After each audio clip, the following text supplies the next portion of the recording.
perto quero estar.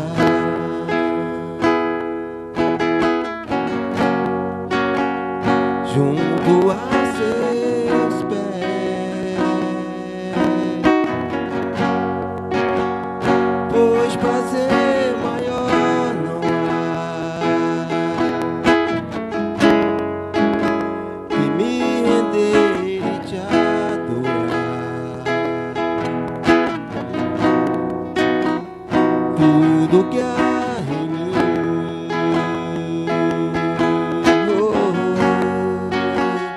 quero te ofertar,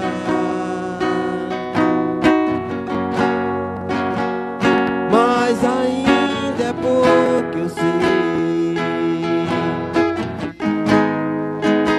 Se comparar ao que ganhei, sou apenas cego, seu amigo me tornei. Te louvarei,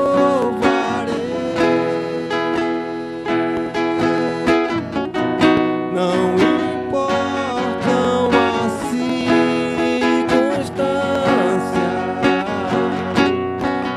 adorarei somente a ti, Jesus. Eu te louvarei,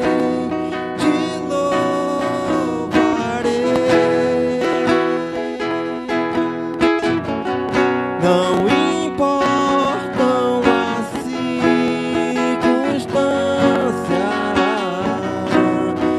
adorarei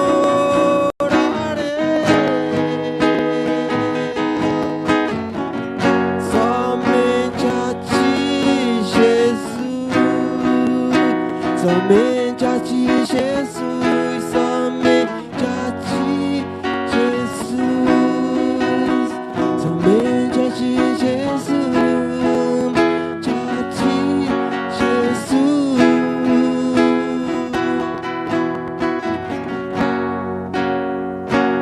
Aleluia, glorificar seu nome, Senhor, amém. Receba esta adoração, Senhor, nessa manhã. A roda das palmas, adore o Senhor nessa manhã. Aleluia. Da honra e do louvor é para Ele, amém. Aleluia. Amém, queridos. Vamos abrir a palavra de Deus, Colossenses capítulo 3. Colossenses capítulo 3. Amém. Versículo de 1 a 17.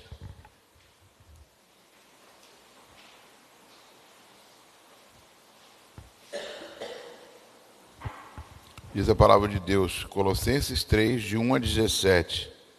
Portanto, se vocês foram ressuscitados juntamente com Cristo, amém? Todos acharam?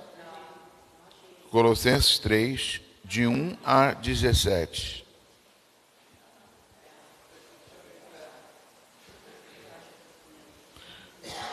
Colossenses 3, de 1 a 17.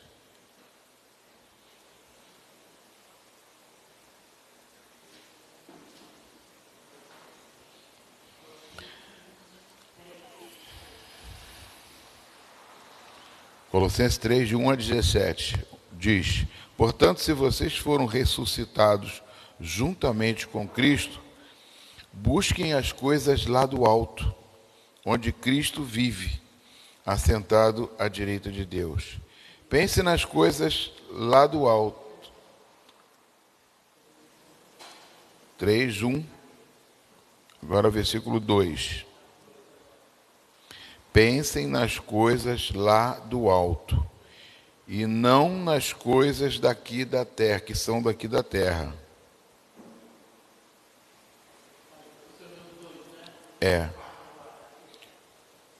Agora o 3. Porque vocês morreram,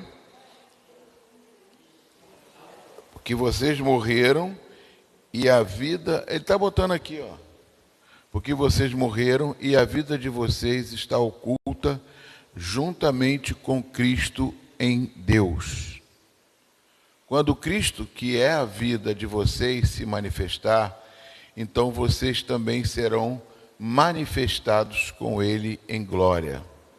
Portanto, façam morrer tudo o que pertence à natureza terrena: imoralidade sexual, impureza, paixões, maus desejos, avareza, que é idolatria. Por causa destas coisas é que vem a ira de Deus sobre os filhos da desobediência. Vocês também andaram nessas mesmas coisas no passado, quando viviam nelas. Agora, porém, abandone igualmente todas essas coisas: ira, indignação, maldade, blasfêmia, linguagem obscena no falar. Não mintam uns aos outros, uma vez que vocês se despiram da velha natureza com as suas práticas e se revestiram da nova natureza que se renova para o pleno conhecimento, segundo a imagem daquele que a criou. Aqui não pode haver mais grego e judeu, circuncisão e incircuncisão, bárbaro, cita escravo, livre, mas Cristo é tudo em todos. Portanto, como eleitos de Deus, santos e amados, revistam-se de profunda compaixão, de bondade, de humildade. Aonde eu estou? De humildade. Tá. De humildade, de mansidão e de paciência. Suportem-se uns aos outros e perdoem-se mutuamente, caso alguém tenha motivo de queixa contra outra pessoa. Assim como o Senhor perdoou vocês, perdoem também uns aos outros. Acima de tudo isto, porém, esteja o amor, que é o vínculo da perfeição. Que a paz de Cristo seja o árbitro no coração de vocês, pois foi para essa paz que vocês foram chamados em um só corpo, e sejam agradecidos. Que a palavra de Cristo habite ricamente em vocês. Instruam e aconselhem-se mutuamente em toda a sabedoria, louvando a Deus com salmos, hinos e cânticos espirituais, com gratidão no coração. E tudo que fizerem, seja em palavras, seja em ação, façam em nome do Senhor Jesus, dando por Ele graças a Deus Pai. Amém? Senhor, fala conosco, traz para nós revelação de todo esse estudo abençoado, tão maravilhoso desse texto, em nome de Jesus. Senta glorificando a Deus.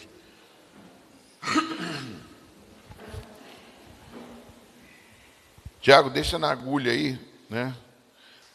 Pode botar até o esboço. Você tem o esboço aí na agulha?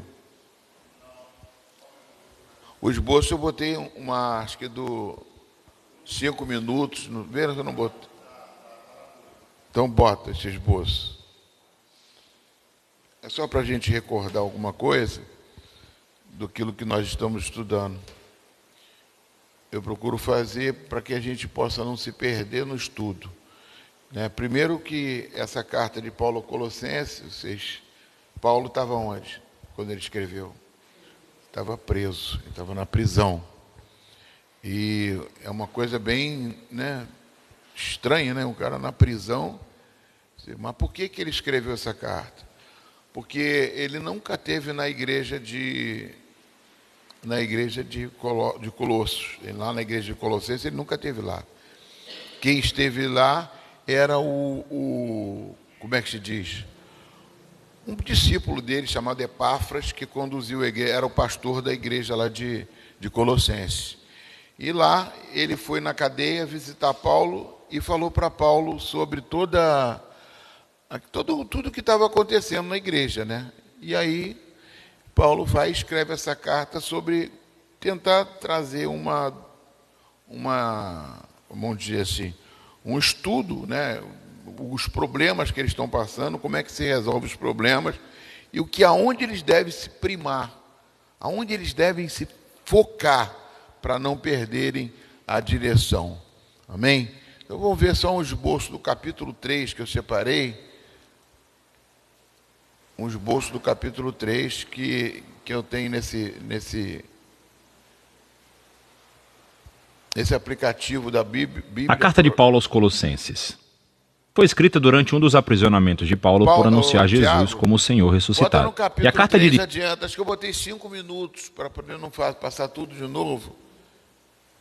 Acho que é 5, adianta mais um pouco. Acho que foi nos 5 minutos que eu botei aí. Não, então foi o outro. Adianta um pouquinho, vai, adianta um pouquinho. Deixa eu ver. Deixa eu ver, para.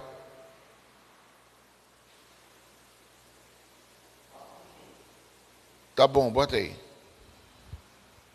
a adoção de uma dieta kosher, a observação dos dias sagrados e a circuncisão. É muito parecido com o problema que ele abordou na carta aos Gálatas. Para Paulo, ceder a qualquer uma dessas tentações é se comprometer. Demonstra uma falha no entendimento sobre quem Jesus realmente é e o que ele fez por você. Os colossenses viviam com medo de poderes espirituais e espíritos elementais, como Paulo os chamava. Mas Jesus triunfou sobre estes através da sua morte e ressurreição e libertou os colossenses de qualquer obrigação. Da mesma forma, Jesus cumpriu em nosso nome todas as leis da Torá que, Eu falei nisso da semana passada, né, sobre a questão dos sábados, de adorar sábados, legalismo. As pessoas começavam a falar, proibir comida, não pode comer isso. Eu falei na semana passada sobre isso. Que isso tudo Jesus já cumpriu as leis, né, já tinha cumprido as leis. Então ele não quer que você vive debaixo da lei. Ele quer que você viva debaixo da graça de Deus. Pode continuar. de qualquer maneira, nunca tiveram poder de transformar o coração humano egoísta. E assim, o que Jesus fez em vida, sua morte e ressurreição, não carece de nada. Não precisa ser complementado com o seguimento das leis. E de qualquer maneira, ele é a realidade para a qual todas as leis da Torá estavam apontando. Em vez das leis, os seguidores de Jesus têm o poder da ressurreição para mudá-los, que é o que ele vai explorar. Seguir a Jesus significa unir-se à sua nova humanidade, porque as suas vidas agora se uniram à vida de Jesus ressuscitado. E é por isso que Paulo desafia os colossenses a colocarem suas mentes nas coisas acima, onde o Messias está sentado ou governa à direita de Deus. Paulo não está querendo dizer, pense como você um dia deixará a terra e irá para o céu. Pelo contrário, os céus são o lugar transcendente do qual Jesus governa sobre toda a criação.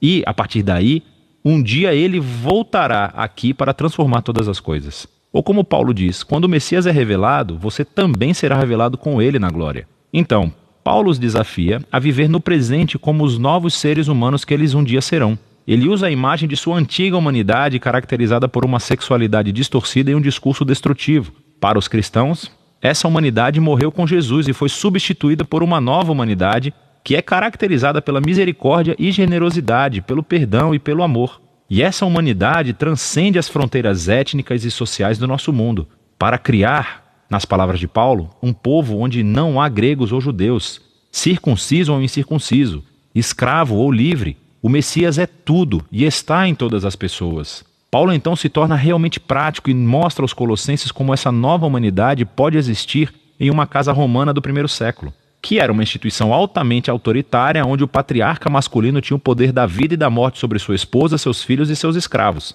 Não é bem assim uma família cristã. Aqui, o Jesus ressuscitado é o verdadeiro Senhor. E assim, no Senhor, a esposa permite que o seu marido seja responsável por ela. E o marido está sujeito a Jesus, amando a sua esposa e colocando o bem-estar dela acima do seu. Em um lar onde Jesus é o Senhor, os filhos não são objetos. São chamados à maturidade e ao respeito. E os pais devem criar seus filhos com paciência e compreensão. Cristãos que são escravos devem honrar os seus mestres humanos precisamente porque eles não são o verdadeiro mestre. Jesus é. E os cristãos que têm escravos devem entender que esse escravo não é sua propriedade, mas sim um membro do corpo de Jesus a ser honrado e incluído em amor. Aqui Paulo está indo por um caminho muito difícil. Ele está reformulando a instituição romana mais básica em torno de Jesus, que a governa através do amor ao próximo. Pode e parar. assim... Amém, queridos. Então é só um esboçozinho do capítulo 3 que nós estamos estudando. Eu vou começar aqui com vocês.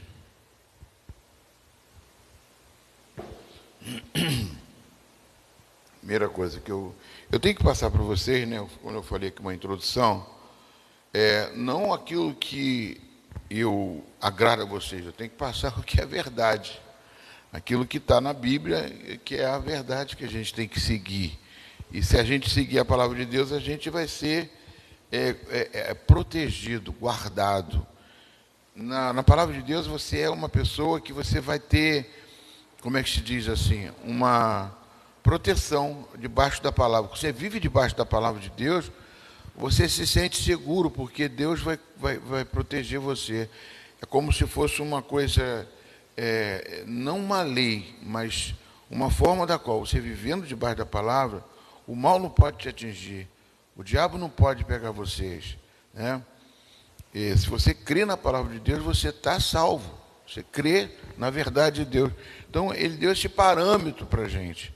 Por isso que a gente tem que estudar a palavra e viver na palavra. Não adianta você, os seus sentimentos. Ah, meu Deus, coitadinho, coitadinho daquilo, coitadinho. Muita gente sofre nesse mundo, muita gente, muita coisa. Mas o que nós temos que, para aguentar o tranco, nós temos que estar debaixo. Porque pressões nós vamos passar. Continuando aqui, amados.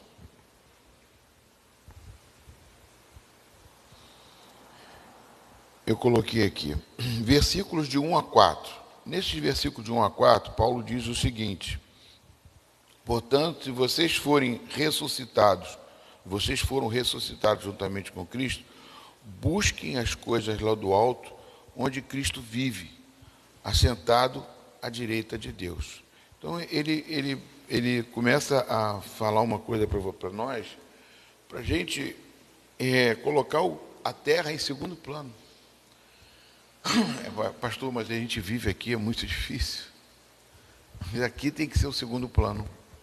Depois que Jesus morreu e ressuscitou, ele abriu uma porta. Por isso que diz em João capítulo 10, versículo 9, Jesus é a porta. Para quê, mano? Para tirar da gente a pressão deste mundo. Porque aqui você vive numa pressão o tempo todo. É problema, é situação, é ganhar dinheiro, é perder, é ganhar, é viver, é aturar, é muita coisa. São muitas situações de vida que nós vivemos. Porque o mundo está no pecado. Eu falei ontem aqui no relacionamento, falei assim, quando uma pessoa casa, são dois pecadores ali.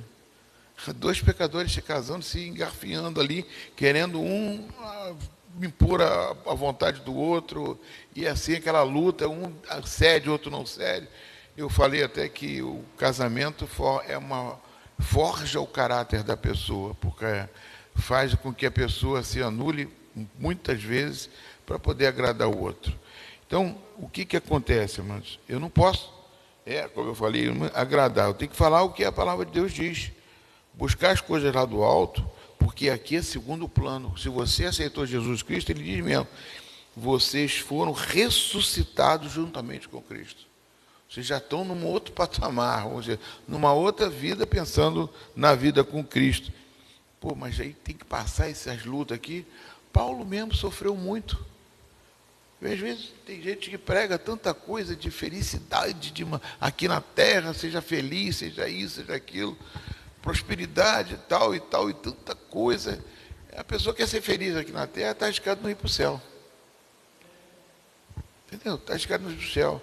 Você lembra daquela parábola do rico e o Lázaro? Lembra do rico Lázaro? O Lázaro ficava nos pés do rico, não tem nem nome, ele não botou nem nome, Jesus não botou nem nome, ele ficava ali mendigando na porta do rico. E quando chegou no final da história, quando morreu os dois, o rico foi para o inferno e o Lázaro ficou no céu. E depois um ficou... Que a gente pensa numa coisa, que a vida com Cristo é aqui na terra. É para você se preparar para ir para o céu. A sua vida já tem que estar se preparando para ir para o céu. Nós estamos aqui anos 50, 70, 60. O tempo que a gente vai viver aqui, a gente depois vai sumir daqui. Não tem mais nada aqui, não tem mais nada. Então a gente tem que viver para as coisas do alto. Eu vou botar uma coisa para vocês aqui, que eu queria que vocês meditassem muito nisso. Aí no versículo 2, pense nas coisas lá do alto e não nas coisas daqui da terra. Isso não sou eu que estou dizendo. O apóstolo Paulo que está falando isso. Ele estava dentro de uma prisão. Porque vocês morreram. Olha só, vocês morreram. E a vida de vocês está oculta, juntamente com Cristo em Deus. É como se a gente morresse para o mundo, amados. Eu não estou dizendo que você morreu, não está vivo aqui, está todo mundo vivo aqui.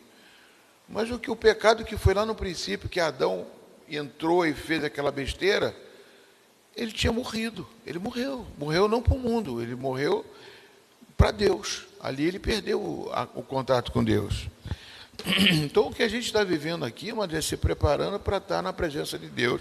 Então a gente vai ter que carregar um monte de coisinhas para a gente aprender a viver aqui na terra. Aí no versículo 4, quando Cristo, que é a vida de vocês, se manifestar, então vocês também serão manifestados com Ele em glória. Eu botei o seguinte aqui para vocês. Nesse capítulo, Paulo vai tratar da verdadeira conversão. Verdadeira, repete comigo, verdadeira conversão. Eu falo até de olho fechado, porque eu não quero enxergar mais nada. Verdadeira conversão. Para que nós façamos, se você quiser, está no EBD, eu botei no grupo estou lendo aqui, tá? EBD. Para que nós façamos um teste conosco mesmo, se somos ou não convertidos. Isso aqui é um teste, esse texto aqui, por isso que eu falei que a carta de Colossenses, depois que eu li e estudei, é uma carta muito, muito, muito forte, muito abençoada. Então, para você testar, é um teste para você ver se você é convertido, é uma régua que você vai traçar. Começando por uma pergunta: você gosta das coisas do céu ou das coisas da terra? Lembra que eu sempre conto uma piada aqui, eu repito várias vezes, o homem que foi para o céu, chegou lá no céu, ficou no céu, depois ficou no inferno. Ele chegou no céu, achou maravilhoso, paz, lindo. Mas quando ele foi para o inferno, que viu os amigos dele lá no inferno, brincando, bebendo, fazendo, ele falou assim: pô, aquilo lá é meu lugar. Então a pessoa que está aqui, que não se converteu, ela não está acostumada com as coisas do céu. As coisas do céu vão ser balelas. Vão ser coisas que nunca... ela não vai gostar, então não está acostumado. Então a gente tem que se acostumar com o céu, para poder viver no céu. Perceba que Paulo pede para que nós buscamos as coisas lá do alto e não as coisas daqui da terra. Jesus Cristo nos ensinou: aonde está o seu tesouro, aí também estará o seu coração. Onde está o seu tesouro, aí vai estar o seu... Onde está o tesouro? Está aqui na terra ou está lá no céu? Muita gente tem um tesouro aqui, a maior coisa que tem tudo que tem é aqui na terra. Uma pessoa não convertida não pensa nas coisas lá do céu. Nem mesmo gostaria de morar no céu. Seria uma coisa enfadonha. Eu botei uma coisa assim que não agradaria a ele. Né? Enfadonha como se fosse uma história de carochinha, uma utopia, uma coisa surreal, besterol. Eu botei aqui. Se não agradar a ele aqui, não vai agradar a ele no céu. Se a pessoa não se agrada com a vida com Deus aqui, começa a se afastar das coisas de Deus aqui, a pessoa não está querendo ir para o céu, a pessoa não gosta do céu. É um teste de conversão. Você se prende mais às coisas da terra ou se prende mais às coisas do céu? Eu tenho que me prender mais às coisas do céu. Você não se acostumou com as coisas celestiais, tem que se acostumar. Nós vamos viver no céu, mas nós estamos nos preparando para viver no céu. Mas não, parece que a gente está se preparando para viver eternamente aqui na terra. Faça um teste com você mesmo. Onde está o teu prazer? O que importa? O que importa a você? O que importa é você? O que traz brilho nos seus olhos? Onde está a sua pátria? Onde você direciona os seus pensamentos? Aonde você busca sabedoria, conselho e resposta para as suas perguntas? Você tem que estar ligado mais no céu do que na terra. Então, tem certas coisas, essas perguntas que eu faço, que eu fiquei meditando nisso aqui um tempo, é para saber se eu também estou no céu ou não estou. Eu fico perguntando para mim, que eu tenho que me preocupar mais com as coisas celestiais. Amados, eu não estou falando de abandonar tudo aqui não, tá, amados? Você vai viver normalmente aqui. Mas as suas preocupações têm que estar voltadas porque um dia você vai viver eternamente com Deus. E isso é fundamental, mas você não vai ser bitolado, não vai ser nada. Você vai viver normalmente, vai ser feliz, mas você tem que estar ligando no seu rei, que é o Senhor, aquele que deixou escrito isso aqui, para que a gente possa viver com Jesus Cristo. Eu botei assim, muito boa foi a palavra de quarta-feira. Mas para ser um diamante, não podemos viver na superfície. Foi até explicado isso aqui, como carvão, se esquivando dos problemas e da pressão deste mundo.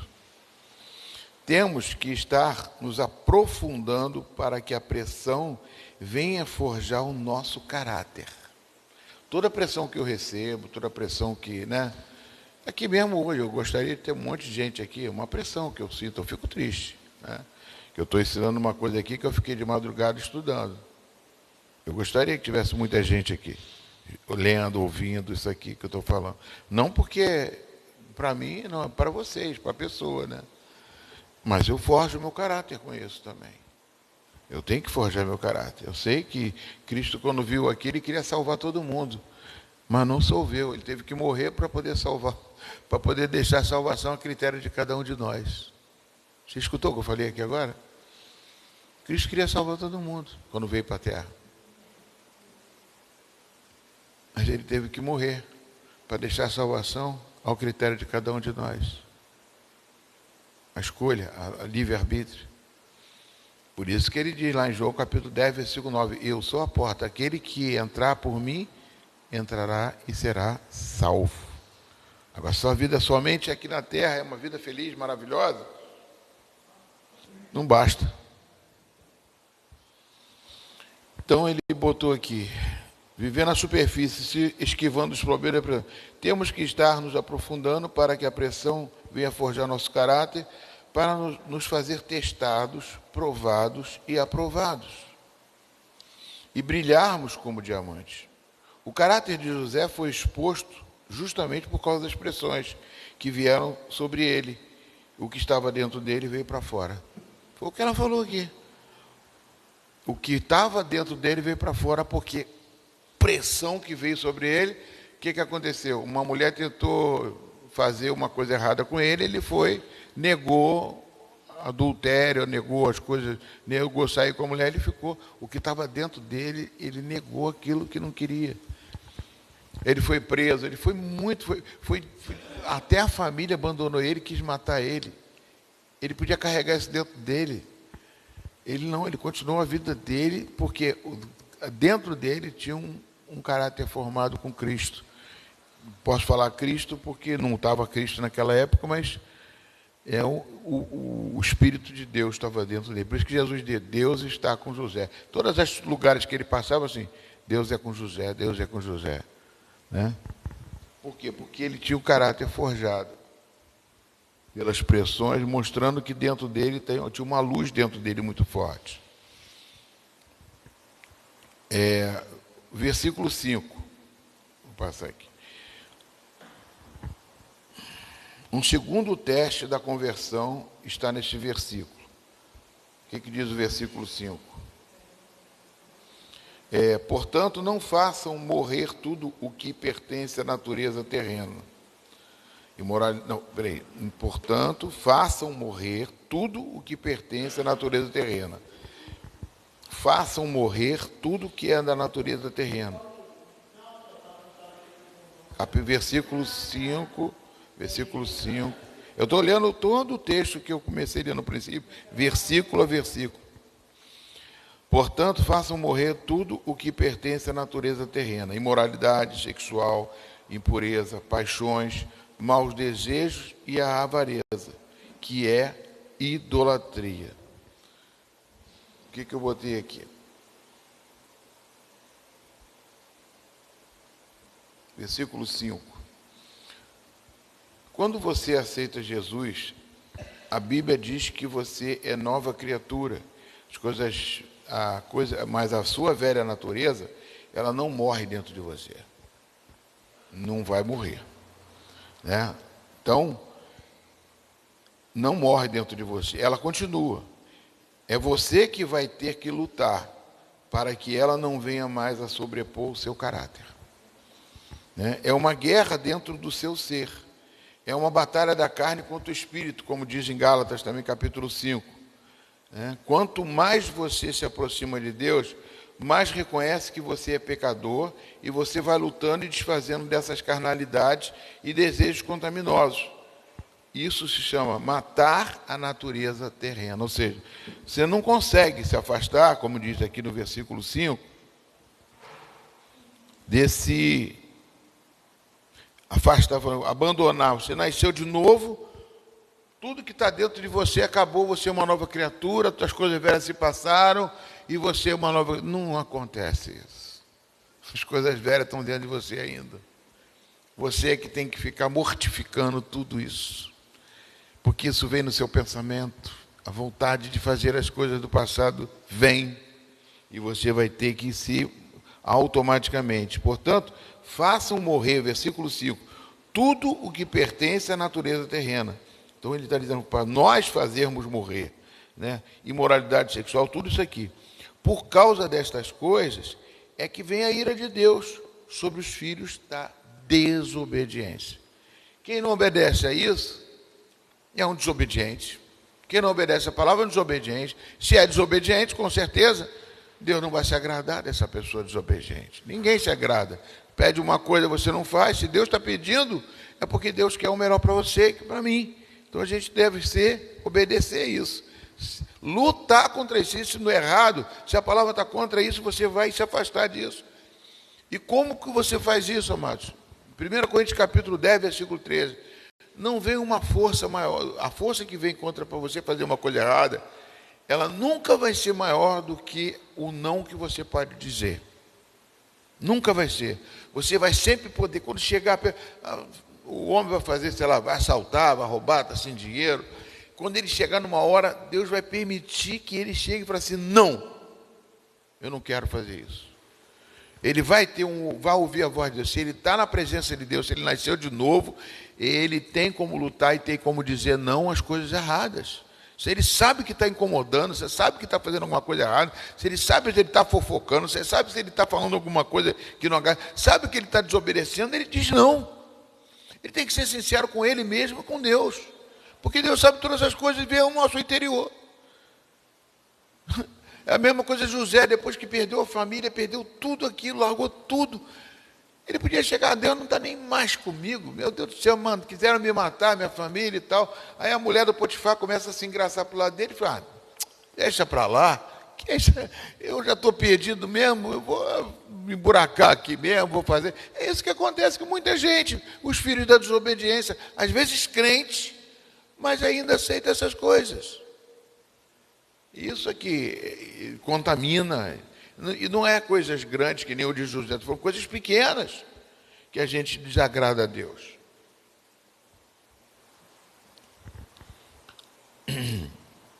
Por causa dessas coisas vem a ira de Deus sobre os filhos da desobediência. Vocês também andaram nessas mesmas coisas no passado, quando viviam nelas. Agora, porém, abandonem igualmente todas essas coisas. Ira, indignação, maldade, blasfêmia, linguagem obscena no falar. Não sou eu que estou dizendo isso, é Deus. Você procura vigiar e orar, e buscar a presença de Deus, para você se aproximar mais de Deus. Ah, pastor, vou me chamar de santarrão. Tem essa mania, né? Você não vai precisar dizer que é santo para ninguém. Só se perguntarem alguma coisa a você, você não faz isso, não faz aquilo. Não, não faço não, porque eu escolhi não fazer. Você não fuma, eu escolhi não fumar. Você não bebe, eu escolhi não beber. Eu escolhi, eu tenho o direito de escolha, mano. Parece que a gente é pressionado para poder fazer as coisas erradas. Não, todo mundo faz, eu vou fazer também. Hoje em dia tem tanta coisa errada que a lei desapareceu, não existe mais. Às vezes eu vou no trânsito, então misericórdia. É difícil você obedecer alguma coisa, porque todo mundo desobedece. É uma coisa assim, absurda. Ninguém mais faz a coisa do jeito que está, porque também as autoridades acima também não fazem. Aí você fica burlando tudo que puder burlar. Você não segue. Então, a lei, quando a gente fala da lei do passado, a lei veio para quê? Para poder dar uma direção. Não faça, não matarás, não roubarás, não dar falso testemunho, não cobiçar a mulher do próximo, não cobiçar as coisas do próximo, não faça de mais de escultura. Ele fez uma linha, mas aquilo ali é muito mais abrangente do que aquilo. Por isso que Jesus quis amar a Deus sobre todas as coisas e amar o seu próximo como a ti mesmo. Isso abrange tudo isso. Se você amar o teu próximo, você não vai cobiçar a mulher do próximo. Se você amar a Deus, você vai fazer as coisas que Deus está mandando para você fazer, que está escrito na palavra dele. Então você não precisa da lei. A lei já está dentro de você pelo Espírito Santo, que diz o que você tem e o que não tem para fazer. Quer agradar a Deus? Quer viver para o céu? Então faça isso. Busque as coisas do alto em tudo que você for fazer. Não importa, eu escolhi viver assim. Muita gente vai chegar para você. Eu tenho uns testemunhos que às vezes... Interessante, né, que uma criança vivia fora, a mãe não esquentava com a criança, ia para a escola e não queria saber, a criança ficava na escola, de repente a criança saía com os amigos e tal, chegava em casa a hora que quisesse, uma criança ainda, 12 anos, 13 anos, adolescente, fazia o que queria. E uma outrazinha, ele vivia debaixo da autoridade da mãe. Aí, uma... chegava para outro, vamos sair, vamos lá. Eu falei, não vou não, porque eu escolhi não sair, eu quero não sair. Ela tinha vergonha de dizer que a mãe mandou, entendeu? A mãe não, se eu tiver que sair, eu tenho que falar com minha mãe. Então, a outra falava, aí um dia, essa que saía, ia para tudo quanto é lugar, fazia o que queria, chegou e falou o seguinte para ela, poxa, você nunca vai nos lugares que que a gente chama para ir. Por quê? Aí ela falou, porque minha mãe me ensina que toda vez que eu for no lugar, eu tenho que perguntar para ela tem que me consentir, ela me diz. Eu falei assim, puxa, a minha mãe nunca falou isso para mim. Nunca me deu uma ordem, nunca me deu uma direção. Eu vivo de qualquer jeito, eu faço o que eu quero. Eu queria ter uma mãe igual a sua. Ela sente falta da ordem da lei. A pessoa que está fora da lei, fora da ordem, fora da decência, ela sente falta daquilo. Por isso que a gente prega o Evangelho. Tem muita gente, quando você vai falar assim, eu escolhi viver assim, a pessoa vai olhar para você, pode chamar de careta e tudo, mas ela não esquece não. Aí vê que a vida dela está toda torta. Aí ela vai ver... E a gente pensa que é a gente que está errado. A gente olha muito para os erros dos outros, os outros como faz, os outros, e ainda mais com esse negócio de internet, de Facebook, só todo mundo é feliz no Facebook. Só bota... Um dia eu falei assim, eu vou ser candidato a vereador, vou ficar chorando. Botar uma foto chorando. Todo mundo botar. Eu vou botar. Mas por que esse candidato bota chorando? Eu vou perguntar ao contrário, por que os outros estão botando sorrindo? Está um monte de gente morrendo de fome, gente isso, aquilo. Eu vou botar chorando. Mas não, tem que manter a imagem. Todo mundo quer manter uma imagem de... Aí todo mundo pensa que todo mundo é feliz e só você é triste, porque você vive o seu eu, aí você acha que você não vale nada, que você não tem nada, que só os outros são felizes, ninguém te dá atenção, ninguém faz isso, ninguém faz aquilo. Continuando aqui, amados. Não mintam uns com os outros. Eu vou parar aqui primeiro falar em ira. A Bíblia diz, irai-vos, mas não pequeis. A ira, por que ele fala irai-vos, não pequeis? Está em Efésios capítulo 4, versículo 13. Irai-vos e não pequeis. Porque a ira, ela está dentro de você. É na natureza terrena. Presta bem atenção nisso. A ira está dentro de você, é da natureza terrena, por causa do pecado. Você se ira porque uma pessoa te mentiu, te enganou, te roubou, sei lá, você fez alguma coisa errada contra você, você ira, mas está dentro de você. Aí o que ele fala? Irai-vos, mas não pequeis. Não deixe o sol se pôr sobre a vossa ira, não deixe passar essa ira ficar perdurando de você, porque você tem que reagir. Você é uma nova criatura, você não pode manter essa ira dentro de você. Isso vai te fazer mal. Irá está dentro. Isso que é a natureza terrena. A natureza terrena está dentro de nós. Ira. Mas você não pode irar. Você tem que evitar que ela pode vir, ela vai vir, mas você tem que contê-la. Tem que ter o domínio próprio, que é um fruto do Espírito. Então, são coisas assim, ó. A ira, vamos lá ver outra que eu botei aqui, que está aqui. Ira, indignação, né? A pessoa fica indignada. Quantas pessoas estão aí? Eu vejo, às vezes, um pouquinho de televisão, você vê. Uma pessoa fechou o outro no trânsito, a outra ela matou o outro. Fúria, indignação. A pessoa já está com a natureza que tem de revolta. Isso anda para tudo quanto é lado. A pessoa já anda, é como aquele pavio curto, pronto para explodir. Então, o que fala o provérbio? A palavra branda desvia o furor. Você tem que buscar a natureza celestial, a vida do céu, e treinando isso dentro de você. Indignação, maldade, né? A maldade veio logo no início, lá quando Caim matou Abel, né? Maldade, porque ele olhava para Abel e via uma pessoa, esse aí Deus já protege ele, é o protegido de Deus. Eu sou o errado. Tem gente dentro da igreja assim.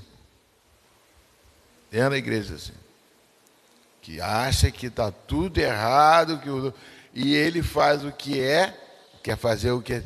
Então, é uma coisa que a gente tem que prestar bem atenção, amados. Às vezes a gente acha que pode tudo e vê a pessoa, né, fazendo as coisas erradas, e essa maldade não pode habitar dentro de nós. A gente não é o outro que é protegido, a gente acha que o outro é protegido. Aconteceu alguma coisinha, a gente, o pastor está protegendo aquele, está protegendo aquele, está destruindo. Eu posso até errar, eu vou errar. Continuando aqui, maldade, blasfêmia, linguagem obscena no falar. Isso não precisa nem comentar, né? Não mintam uns aos outros, uma vez que vocês se despiram da velha natureza com as suas práticas e se revestiram da nova natureza que se renova para o pleno conhecimento, segundo a imagem daquele que os criou. Então, você tem que sair, não minta mais, evitar a mentira de tudo e qualquer jeito, mentirinha, mentirona. Você vai aprender a ser verdadeiro. Às vezes é difícil, amados. Tem horas que você tem que pegar a verdade, lógico, não vai chegar e jogar a verdade na cara da pessoa para poder ofender a pessoa, para machucar a pessoa, para dizer, eu sou verdadeiro. Isso não existe, tá? Mas a verdade tem que ser dita, mas não é para poder mostrar que você é verdadeiro, que você é o todo-poder, você é o símbolo da verdade. Não é para mostrar símbolo da verdade que você vai vestir uma camisa, não. É para você vai ser verdadeiro com você mesmo e de uma forma que você vai demonstrar nos seus atos e atitudes que você é verdadeiro. Eu não faço isso, eu não faço aquilo. Evita, não precisa dizer que você é verdadeiro. Você cumpre a sua parte. As pessoas que observam você e veem que você é verdadeiro, né? Continuando aqui, amados.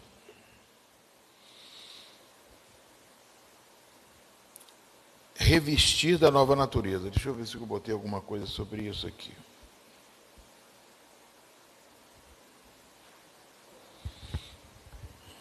Eu botei assim, versículo 10.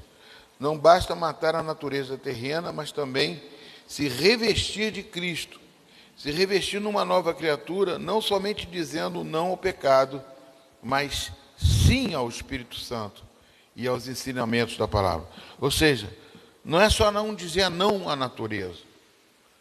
A melhor coisa que tem é você se vestir, revestir de uma nova personalidade, um novo caráter.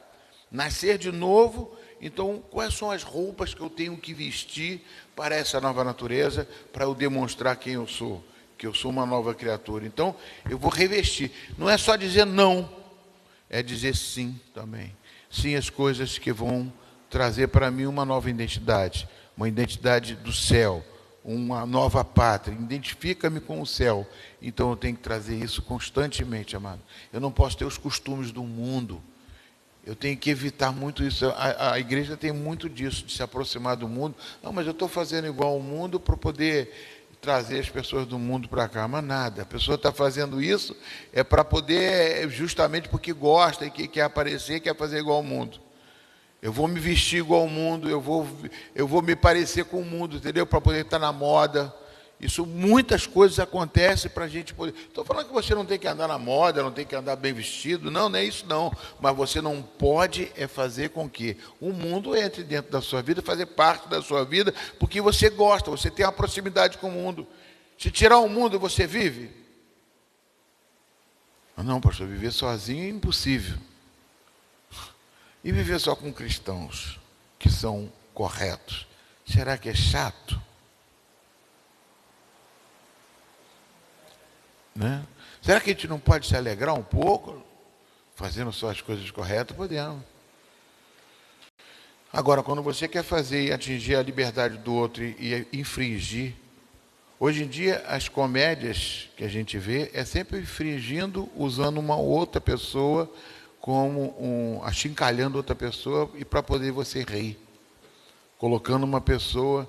Desde a minha época de infância, sempre era piada de português, piada de não sei o quê, piada sempre dos outros, para você rir. E o outro? Não é filho de Deus também? Não foi criatura de Deus, ou filho, ou criatura de Deus? A gente procura sempre fazer as coisas, bota o nome daquele apelido, faz isso, começa a rir. Você acha que o outro vai gostar? Ah, pastor, eu nunca pensei nisso, pastor. Ah, mas ele não liga não. Pensa que não liga? Está dentro dele. Vê se não liga. A gente tem essas manias, entendeu? Esse jeito de ser, que o mundo, trazer o mundo, porque no mundo acontece isso, eu posso fazer também. Por que a gente não se alegra de uma forma que é saudável, que é gostoso, que é maravilhoso, uma coisa boa de acontecer? Antes nós tivemos aqui o testemunho do Antônio, né, muito bom, uma coisa bacana, saudável. Né? Por que a gente não se alegra com essas coisas? Né? A gente está acostumado a se alegrar com a desgraça dos outros até. Até quando a pessoa morre, morreu, graças a Deus, some, desaparece. Por quê? Porque o mundo vai ficar melhor? E o mundo melhorou depois que morreu todos os traficantes, que matou todo mundo? Ou apareceu outros traficantes? Como é que acontece, mano? Parece que a vida nossa, a gente não tem noção disso. Ah, pastor, mas eu quero ficar alegre nesse mundo. Você vai ficar alegre.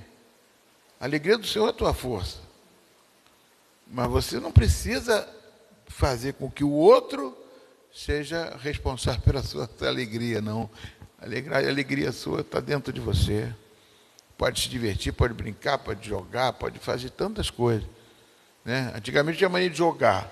Se eu perdesse, eu ficava revoltado porque eu perdi. O outro ganhou. Competição. E tem gente que faz, quando perde, para não perder, mente, faz tudo que for. Quer enganar, quer dizer, quer não sei o quê. Quer dizer, é a natureza humana que fica sobressaindo sobre as coisas de Deus. Será que eu sou convertido? Versículo 10. Não basta matar a natureza terrena, mas também revestir-se de Cristo, se vestindo de uma nova criatura, não somente dizendo não ao pecado, mas sim ao Espírito Santo e aos ensinamentos da palavra. Hebreus de 12 a 14 diz o seguinte: sem santificação ninguém verá o Senhor. Isso faz parte da santificação, amados. Você tem que estar sempre buscando ser santificado, ser cada vez melhor. É o que a palavra de Deus manda, senão você não vai ver a Deus. Eu não entendo muito bem esse ver ao Deus. Todo mundo tem uma interpretação, você não vai ver a Deus, não vai ser salvo. Eu não entendo assim, não. Não vai ver o Senhor, é uma coisa mais... Eu não sei. Talvez tenha um segundo escalão, eu não sei. Talvez vai ter um primeiro escalão. Deus é justo, eu sei que Ele vai fazer o melhor para a gente.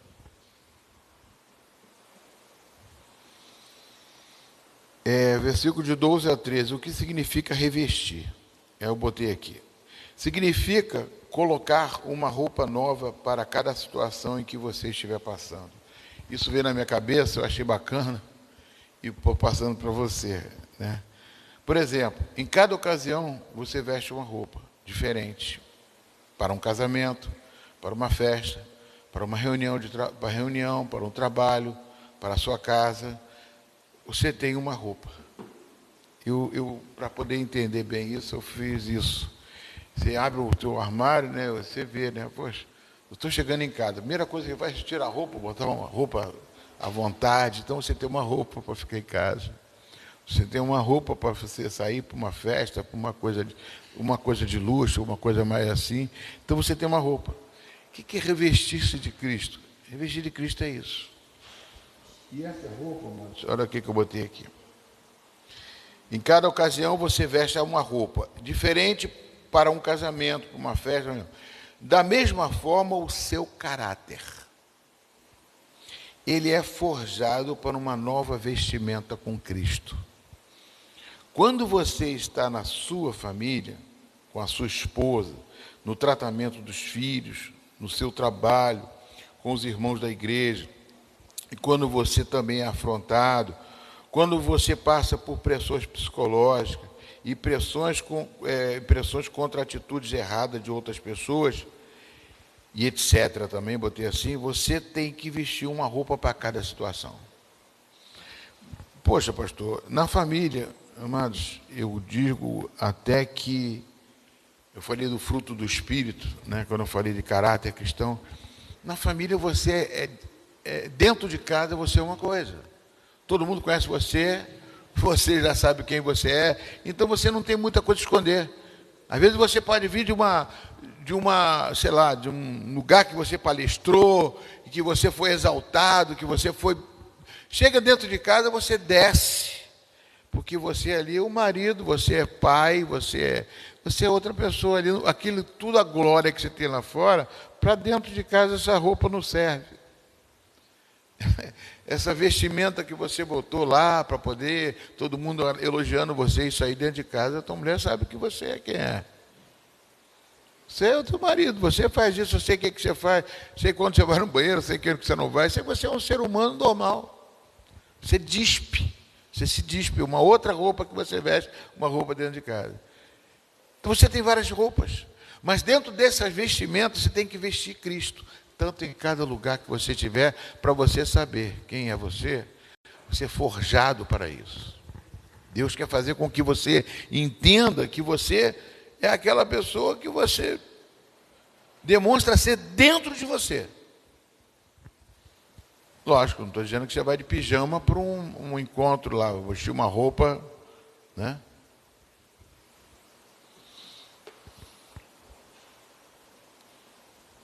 Eu já preguei aqui sobre o fruto do Espírito Santo, que é o caráter de Cristo, né? Ou seja, com quem você vive, ou seja, é com quem você vive, não com Deus. Como é que eu botei isso aqui? Eu não me santifico de forma mística, orando a Deus, entregando-me ao Senhor, dizendo que amo, que adoro. Não é conversando com Deus. Você se santifica com seus relacionamentos do dia a dia. Essa é uma coisa que é interessante. Você chega na igreja, Senhor, eu te adoro, santifica-me, Senhor, santifica-me. Aí sai daqui, encontra com uma pessoa ali fora e dá-lhe uma bronca na pessoa, fala alguma coisa totalmente, entendeu? Fora de contexto. Então, que santificação é essa que você diz que santificou aqui? Santificação é relação interpessoal. É você estar conversando com uma pessoa, a pessoa está te dando atenção, é você estar conversando e sabendo, e sendo educado, sendo uma pessoa, entendeu? Agora, qual é a sua atitude diante dessas coisas? Como é que você se pronuncia diante disso? Né? Não é santidade, não é você chegar aqui, cair no chão, adorar a Deus, chorar. Chega ali fora, dá uma bronca, não fala com um, xinga um palavrão, faz alguma coisa. A santidade é interpessoal, é você e o seu irmão. João, o Evangelho, primeira carta de João, ele diz muito bem assim: você que ama a Deus e odeia seu irmão, você está em trevas. Se você ama a Deus com toda a coisa, mas se você odeia o seu irmão, você está em trevas. Se você odeia uma pessoa, se você quer mal de uma pessoa, você está em trevas. Será que nós somos convertidos? Como é que eu posso odiar uma pessoa se essa pessoa foi Deus que soprou o espírito de vida para ela?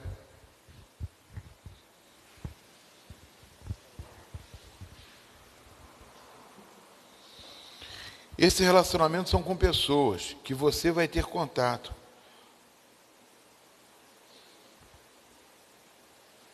Você vai ter contato com quem você vive o dia a dia. Eu digo que casamento é uma forma de forjar o seu caráter. Lá é você por inteiro, com sua esposa. Não tem como fugir. Tem que ser você o que você é. Né? Por isso que eu digo que o casamento, muita gente fala, casa e não deu certo, separa. Por quê? Porque a pessoa não quer forjar o seu caráter, não quer uma coisa para sempre. Entendeu? Estou dizendo que não pode haver separação. Lógico. Se um não quer, como é que o outro vai conseguir fazer? Tenta o máximo, né? Muitas pessoas, eu falei da glória a Deus, ora, dá aleluia, treme a voz, fala em línguas, mas na primeira ocasião que tem um confronto com o irmão, já lança uma palavra de maldição, xinga, fala a palavra torpe, ou uma forma totalmente inadequada de não cristã, né? Isso tudo é o quê? O vestimento, revestir-se de Cristo. Você não se reveste de Cristo para mostrar para Cristo que você é santo. Vou repetir. Você não se veste de Cristo para mostrar para Cristo que você é santo. Cristo sabe se você está revestido de Cristo ou não. Não precisa mostrar para Ele. Não precisa chegar aqui e adorar. Não, você vai adorar, contra adoração, louvor, maravilha, glória a Deus. Mas isso fantasia muitas coisas. Não estou dizendo para não fazer.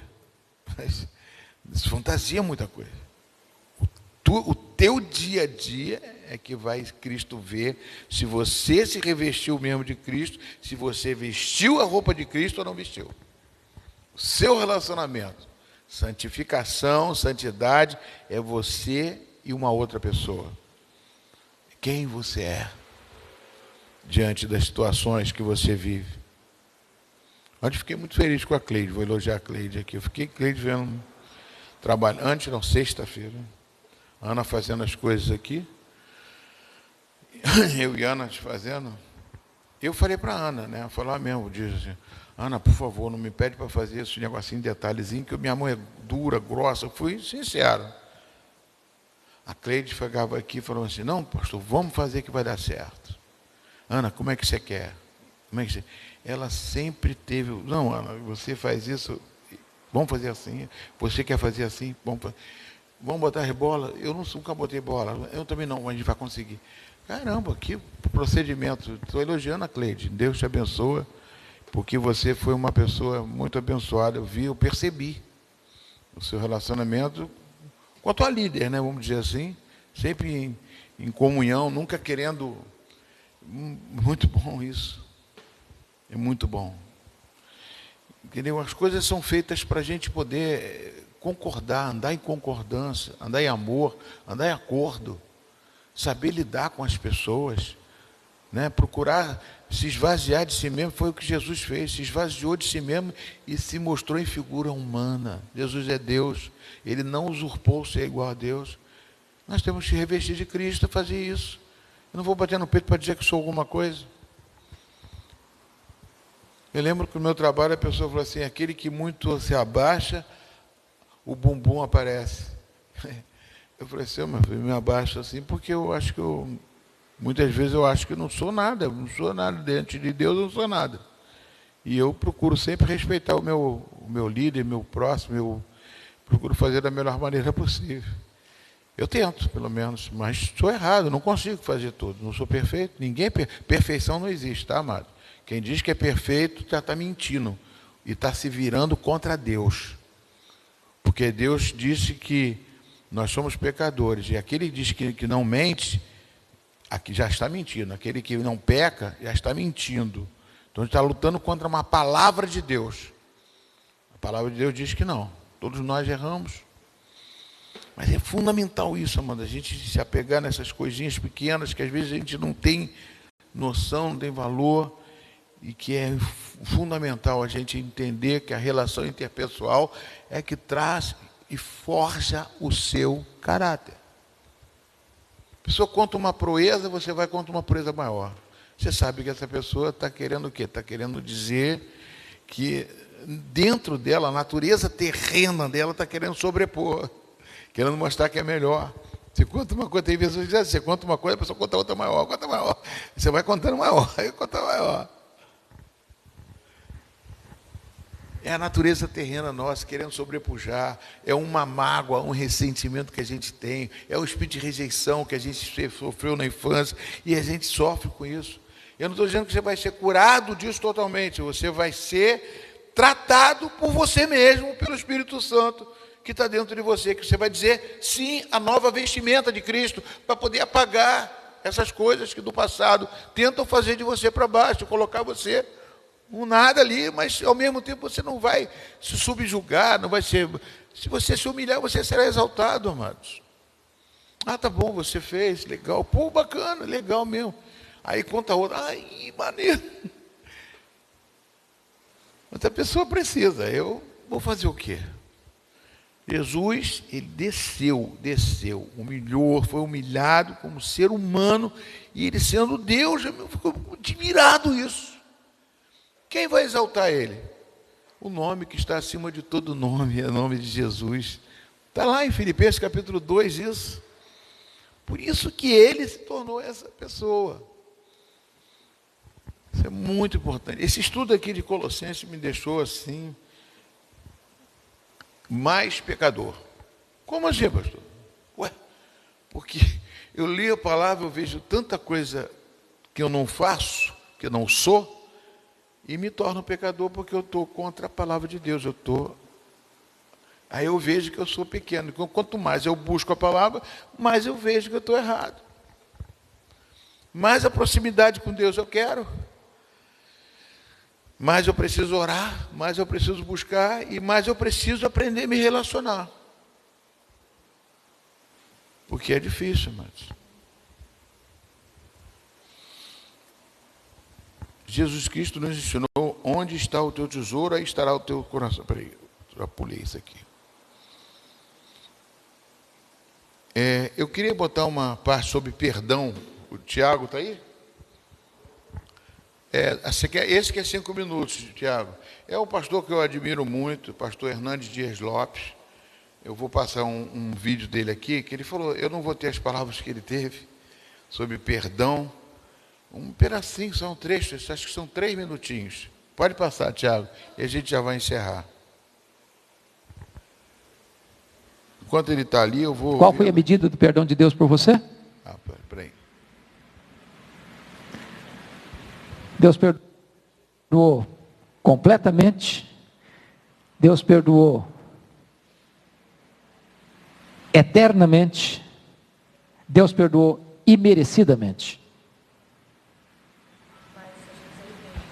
Se você tem interesse em inteligência artificial generativa, esse reporte é obrigatório para você. Nele, a gente mostra exatamente...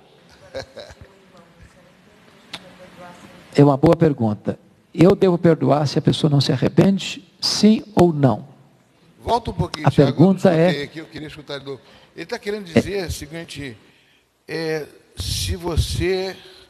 Como é que você vai perdoar? Tem limite, tem condição para você perdoar, para você não perdoar? Se a pessoa não se arrepender, por exemplo, Deus não perdoa a pessoa que não se arrepende.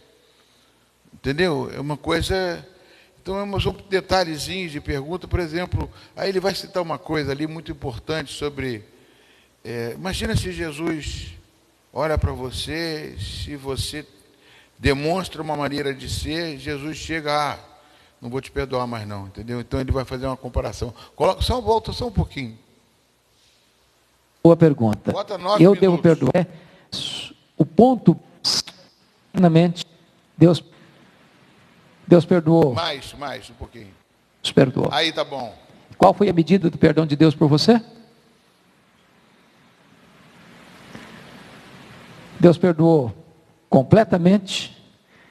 Deus perdoou eternamente, Deus perdoou imerecidamente.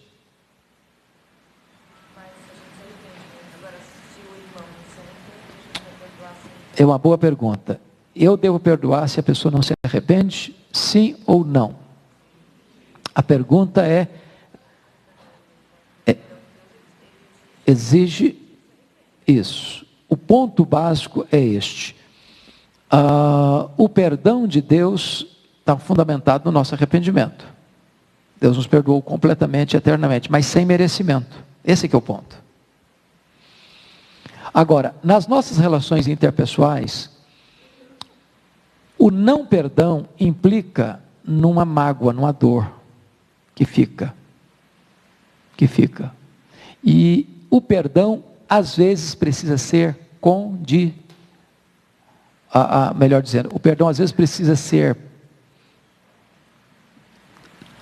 iniciado não pelo ofendido, não pelo ofensor, mas pelo ofendido.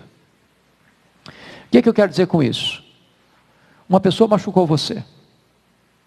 O que é natural? E quem machucou você, procurar você. Não é certo isso? Não é o normal? O devedor procura o credor. O transgressor procura aquele que recebeu a agressão, a transgressão.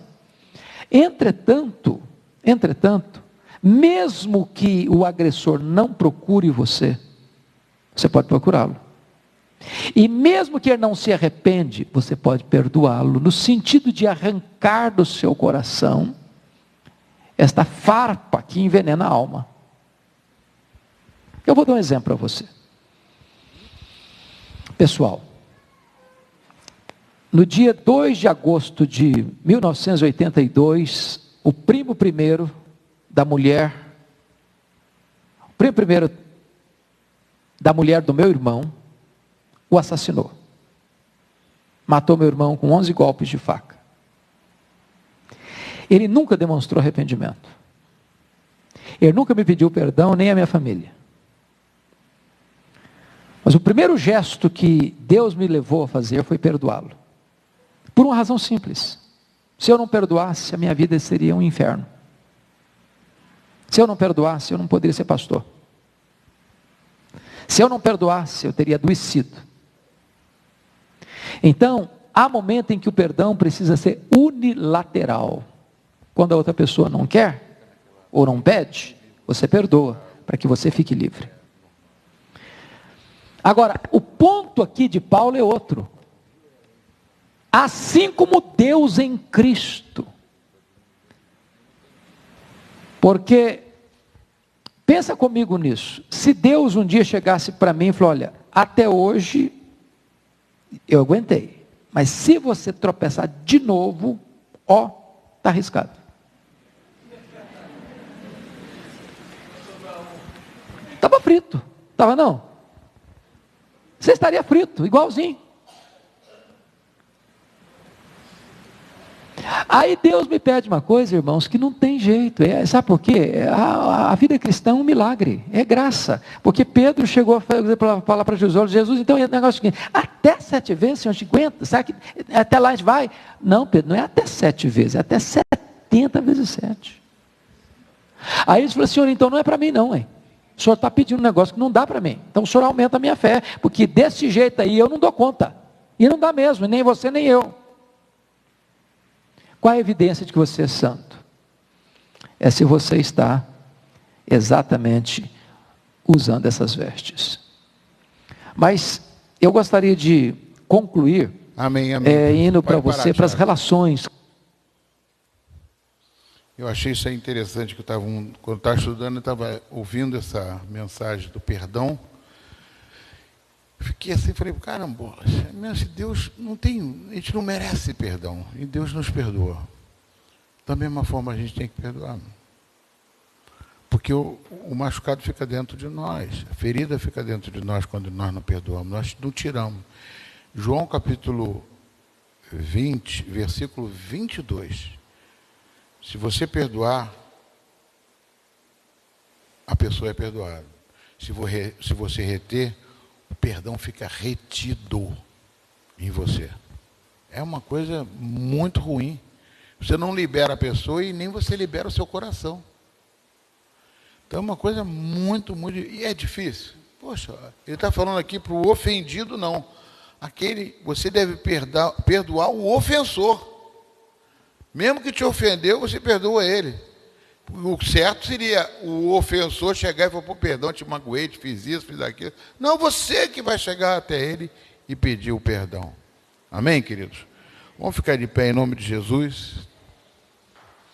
Querido Deus, eu te agradeço, Pai, por essa palavra, por esse estudo, porque é algo que traz para nós, Senhor Deus, reflexão de quem somos, se somos convertidos, se estamos buscando o revestimento de Cristo para morar no céu, ou se queremos viver neste mundo conforme o mundo nos levar, ou refletir a glória do mundo dentro de nós, buscando as coisas da terra e não buscando as coisas do alto. Portanto, Pai amado, eu não posso pregar aquilo que eu quero, eu tenho que pregar aquilo que a Tua palavra me ensina para eu fazer, para que eles também possam, Senhor Deus, da mesma forma ser conduzidos, para que a gente possa ensinar a outras pessoas o que é certo.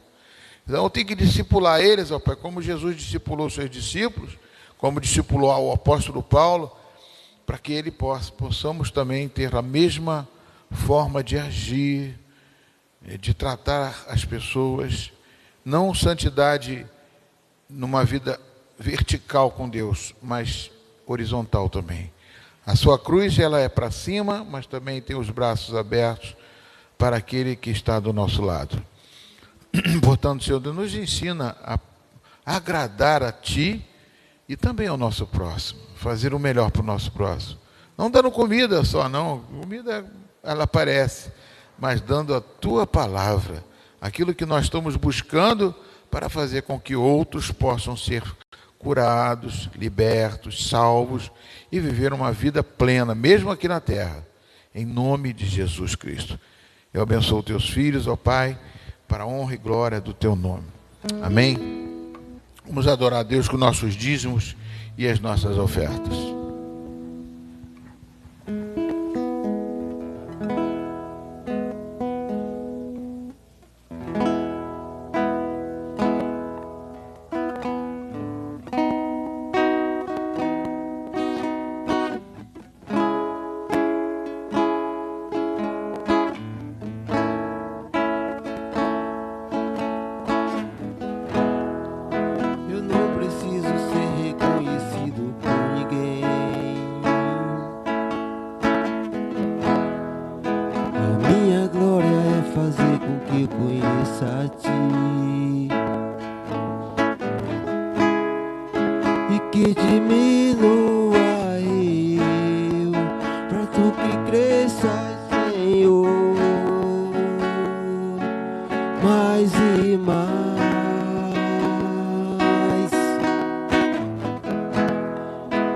Como serafim que esconde o rosto ante a Ti,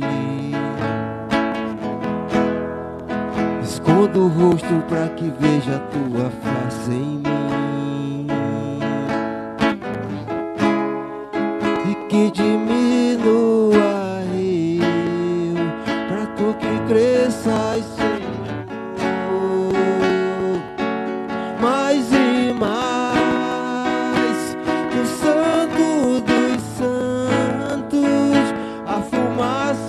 Me escondes, só Teus olhos me veem, debaixo de Tuas asas é meu abrigo,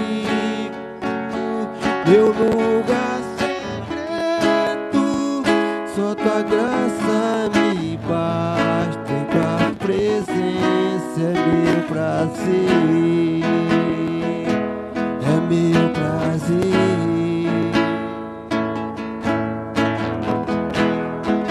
Eu não preciso ser reconhecido por ninguém. A minha glória é fazer com que eu conheça a Ti, e que diminua eu,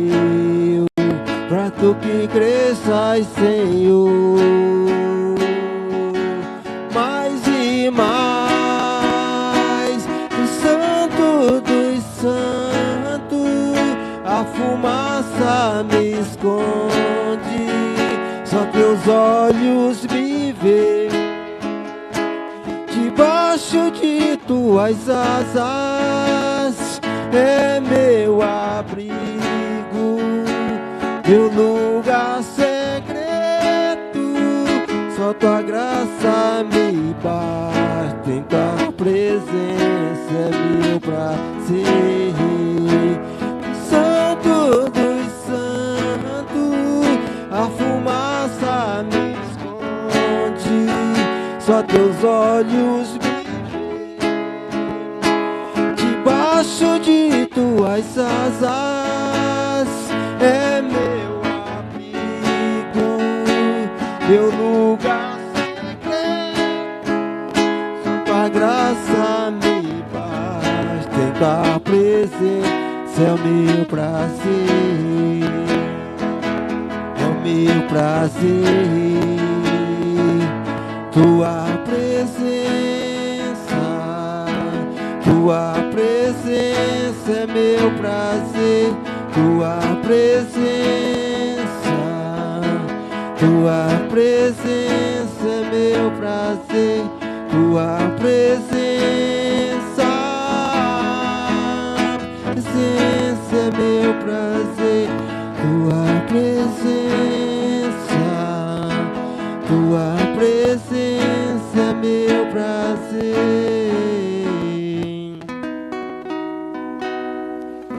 Aleluia. Senhor, abençoa, Senhor Deus, esses dízimos, essas ofertas. Que o Senhor possa fazer multiplicar a renda do teu povo, Senhor Deus. E que, como diz a tua oração do Pai Nosso, Pai Nosso, nos dai hoje o pão de cada dia. Por isso, Senhor Deus, tu nunca vai deixar o teu filho, Pai, nem a sua descendência mendigar o pão. Por isso, em nome de Jesus, abençoa, Senhor Deus, a fonte de renda. Abençoa a saúde dos teus filhos. Abençoa, Senhor Deus, a mente dos teus filhos, para que possam sempre evoluir, Senhor Deus. Buscar sempre, Senhor Deus, que possam, Senhor Deus, nunca olhar dizendo que não conseguem, não podem. Não, porque eles são capazes. Porque a capacitação que eles têm é do Senhor. É o teu Espírito que forja dentro deles, ó Pai, a vontade de lutar e vencer e nunca desistir. Por isso, em nome de Jesus, ó Pai, aonde quer que o investimento deles estejam, financeiramente, para poder ganhar mais, ser melhor, mais bem sucedido, Pai, que isso esteja sempre, Pai, uma voga, algo de propósito na vida deles, porque eles podem, Senhor, eles conseguem, Senhor, em nome de Jesus, ó Pai. Eles não devem se conformar, Senhor Deus, mas devem sempre melhorar, Senhor Deus, porque o Senhor é a favor disso. Não o Senhor dá a vida por isso, mas que o Senhor possa fazer com que eles, ó Pai, em nome de Jesus, sejam bem financeiramente, sejam prósperos, Pai, para que ponham o seu sustento, que possam ajudar até outras pessoas, ó Pai, e colaborar com a igreja, fazer, ó Pai, com que a obra de Deus venha crescer. Eu abençoo os teus filhos, ó Pai, que tenham um propósito do Senhor no coração deles, e que em nome de Jesus nunca devam desistir, nunca devam voltar, Senhor Deus, pensando que não podem melhorar. Eles vão melhorar, eles são teus filhos, ó Pai. Eles têm a criatividade do Espírito Santo de Deus para, Senhor Deus, montar, fazer, empresariar e trabalhar, fazer o melhor do trabalho, porque eles são cristãos, são referência do Senhor aqui na terra. Eu abençoo a vida financeira também da tua igreja, para que haja, Senhor Deus, sempre mantimento, que haja a palavra de Deus aqui para advertir-nos, ó Pai, que somos dependentes do Senhor, dependente da tua graça, do teu amor e do teu favor, dependente de Jesus Cristo, que morreu no nosso lugar para nos salvar e nos libertar e nos curar e nos dar vida abundante, Pai, em nome de Jesus, tanto aqui na terra e principalmente lá no alto, lá no céu. aonde nós estaremos contigo, Jesus. Obrigado, Senhor, abençoa os teus filhos. Pai, tira tudo aquilo que é enclausuramento, tudo que é prisão, que tenta forjar, Senhor Deus, alguma coisa na mente deles que eles não podem, que eles não conseguem. Não, Pai, traz a força, traz a alegria de viver, Pai, mesmo nesta terra, mas a alegria de viver com o Teu Espírito Santo, de viver, ó Pai, para o semelhante e principalmente para o Senhor. Também coloco esse pedido de oração, Pai. O Senhor falou para pedir, pedir e dar-se-vos-á. Então nós temos que pedir também, Pai. Não é só pedir, mas agradecer também, né, Pai? Agradecer por tudo que já temos, por tudo que o Senhor... Só em estar na igreja do Senhor aqui hoje, já é uma gratidão de a gente poder... Muita gente talvez queria ter uma igreja para frequentar na China, no Japão, lá na Indonésia, e em tantos outros lugares que não pode ter nem igreja, Pai. E que às vezes eles ouvem a palavra de alguma forma e querem, sente sede, mas não pode te buscar. E nós temos essa liberdade. Eu te agradeço por nascer no Brasil, por nascer, ó Pai, e termos aqui, Senhor Deus, liberdade para podermos estar na casa do Senhor, louvando e adorando ao Senhor, Pai. Imagina se não tivéssemos e não pudéssemos. Talvez muitos estariam buscando, batendo na porta de algum lugar. Portanto, Senhor Deus, eu te dou graças por tudo, Senhor Deus, que nós somos, que temos, que nós semeamos